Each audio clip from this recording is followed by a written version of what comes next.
ভাই কত কি কি করেছো? করতে চাইলাম একটা, দুটোই হয়ে গেছে। ও খালি 15 দাও।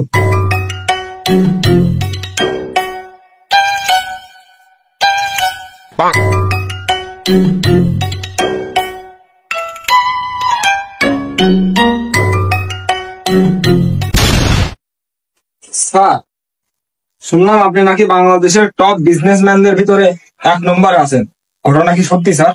আপনি সত্যিটাই শুনেছেন, কিন্তু টপ 10 জনের ভিতরে একজন আমি। তা স্যার, আপনার এই বিজনেসটা কি, বা আপনার বিজনেস সম্পর্কে যদি আমাদের একটু ধারণা দিতেন, দর্শকদের ধারণা দিতেন। এই যে 1 নম্বর 2 নম্বরের বিজনেস, টয়লেট করে দিস তো।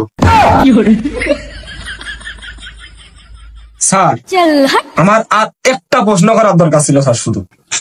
কোথা থেকে যে আসেন না হুটহাট করে, যেহেতু হাতে সময় কম, বলেন দ্রুত বলেন ভাই।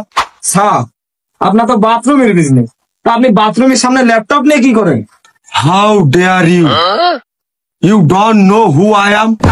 বাংলাদেশের টপ 10 জন বিজনেসম্যানের ভিতরে আমি একজন, আমি জীবন মাহমুদ একজন। বিজনেসটা কি খারাপ? এখানে প্রতিনিয়ত কত লোক আসা যাওয়া করে, কে 1 নম্বর করলো, কে 2 নম্বর করলো, কে কয় টাকা দিল, কে কোন অক্টে আসলো, কয়জন আসলো, সবকিছুর হিসাব আমি এই ল্যাপটপের ভিতরে রাখি।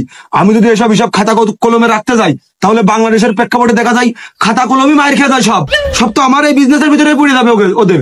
সুতরাং সাধারণ শিক্ষার্থীরা খাতা কলম কোথায় পাবে? সেই ক্ষেত্রে আমি ল্যাপটপ ব্যবহার করে নিচ্ছি, যে ল্যাপটপের ভিতরে আমার যাবতীয় সমস্ত হিসাব নিকাশ আমি ল্যাপটপের ভিতরে রাখতে পারি।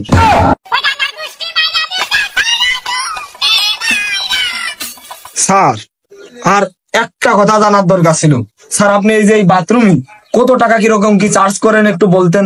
মুতাপা থাকা 10।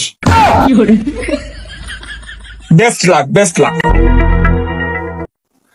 এই কে কোথায় আছিস? ভিতরে পানি আছে কিনা দেখতো।